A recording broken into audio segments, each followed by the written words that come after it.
Well, fellas, I had a very interesting week. Right now, winds of 50 miles per hour, pressure at 1,002 millibars, and it's expected to become better organized now that it's over the warm Gulf water. In fact, so organized that this is likely going to be a Category 1 hurricane. News: Hurricane Francine has just made landfall in Louisiana. New Orleans getting hit. A Category 2 hurricane with 100-mile-an-hour winds.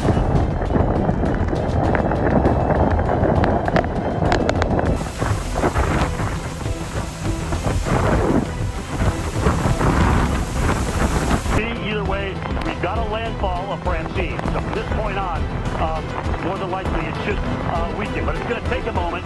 Again, this is a large high, and it's going to take a while for this thing to wind down.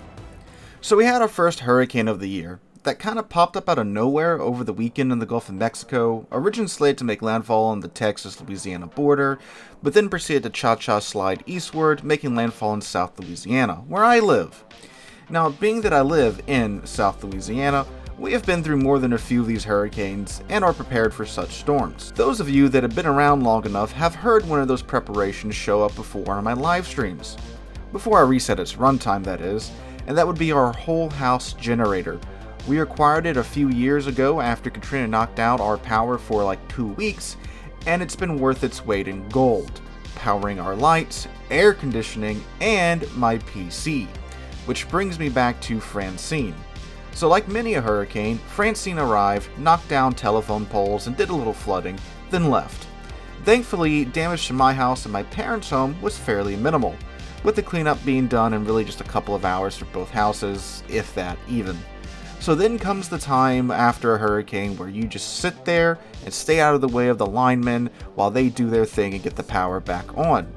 That's where I decided to continue my, 23rd playthrough of the Mass Effect trilogy, and, along with the power being out, so is the internet, right? Well, alright, I guess I'll keep playing Star Wars Outlaws. Okay. Well, what about Hogwarts Legacy? Alright, Red Dead Redemption 2. Are you kidding me? Well, turns out that of the games that I have downloaded to my PC, the 4 that I can actually play while offline are Ready or Not, Elden Ring, Cyberpunk 2077, and Jurassic World Evolution 2. That's it. Despite games like Outlaws and Hogwarts Legacy being strictly single-player games with 0 multiplayer modes, you can't play them offline. Why not? Because of a feature called Always Online DRM. So what is this Always Online DRM? Well, DRM stands for Digital Rights Management, as in copyright protection.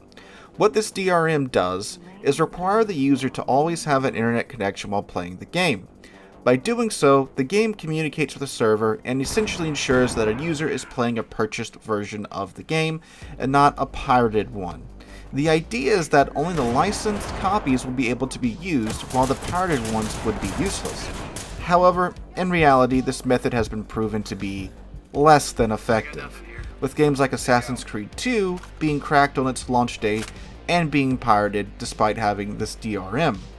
DRM has also led to bugs in games, even causing performance issues at times. And keep in mind too, with DRM as well, you need those servers online, because once those servers go offline, then the game can't communicate with them, ergo you're locked out of the game. So even with single-player games, once a game's servers are pulled offline, the game is rendered completely unplayable due to being unable to communicate with that server. Unless of course the company decides to remove the DRM before ceasing support for the game. So DRM does not work when it comes to piracy. It can cause problems even when it is working, and if you're a poor schmuck like me that lives in an area prone to internet outages, you just can't play the games that you've paid full price for and have downloaded currently onto your hard drive. And keep in mind, we are talking about single player games here, fellas, not multiplayer ones. Imagine the following scenario. You go to a store and buy something, fully and outright, but you can't use it unless you connect it to the internet and leave it connected to the internet, because anytime you lose an internet connection, the product becomes useless. Imagine if cars worked that way. You go to a dealership, plop down $85,000 for a new F-150, drive it home, and then lose internet service because you live out of the sticks, and now your new F-150 is an $85,000 hulk of useless steel. That's essentially what's happening here with these games. It feels like you don't own the game you've paid full price for, since you have to ask permission from the server to simply play your game, the game that you legally bought. What's even crazier is that games that don't implement DRM still do very well financially. And keep in mind, that's one of the main arguments for DRM. It's there for copyright protection. It's to stop players from stealing from these game companies. Well, even in, again, those cases where these games don't have DRM enabled, they still do very, very well financially by just making a good product. Elden Ring is an example. While yes, you do have to install it through Steam, and you do have to have Steam running to play Elden Ring, there's no other oppressive always online DRM. I was literally able to play Elden Ring and record the footage you're watching in the background, well, some of it, while my internet was down in the middle of this hurricane. So the game was piratable from day one, fellas, remember that, yet rolled through 25 million copies a few months ago. 25 million copies sold at full price just about. And they just had a major DLC drop, Shadow of the Erdtree, that's bigger than most standalone games for an additional $40. They sold 5 million copies of that DLC in 1 week. That is some serious cash that Bandai Namco just got in off of Elden Ring and one single massive DLC. The Witcher 3 didn't have any DRM either with it, and it sold over 50 million copies as well. It's one of the highest selling video games of all times. And then Cyberpunk 2077, that had a very, very rocky start to its existence here, but it still sold over 25 million copies with no DRM, and they just had a very successful DLC launch with Phantom Liberty as well. These are games that could literally be pirated on the first day of release with no resistance at all from any type of DRM, and yet they made hundreds of millions of dollars. So why is DRM still a thing? A vain hope at stopping piracy? Maybe. An attempt to control what you play and how? That would be my guess. It's the reason why more and more developers are launching their own game launchers. That way you have to use their launcher, make an account on their network, and give them your information. I mean, seriously, I've got like 6 of these launchers on my PC just to play games that I want to play. Against my will too, simply because there's no other legal way to get these games. It's also a push toward the whole live service model that so many companies are pushing towards nowadays. They want you to be online 24/7, buy the latest skin, buy the latest DLC item, buy the latest emote, etc. These companies are trying so hard to squeeze every dime out of their player base and move on from the days of players just buying a game and enjoying it without any DLC or additional purchases being shoved down your throat.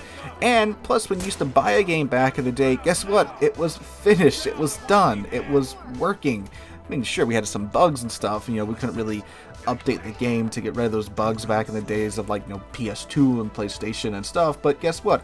It was still a far more finished product than what we have with today's games. It's truly a sad state of affairs in modern gaming, and I'm getting tired of it.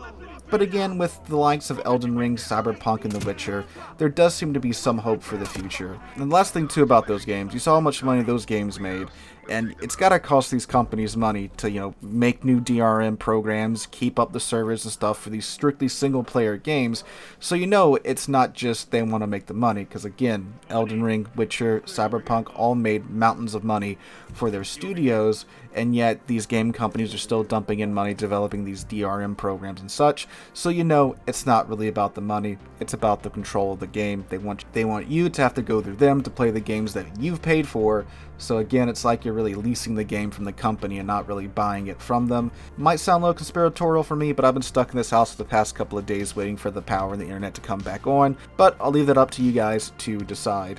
That's all for me today, fellas. Thank you guys so much for watching. If you enjoyed, make sure to drop a like, leave a comment, subscribe to the channel, and all of that jazz. Hope you have a wonderful Sunday and a wonderful week, and hope to catch you guys in the next one. Post up and cover. Let's go.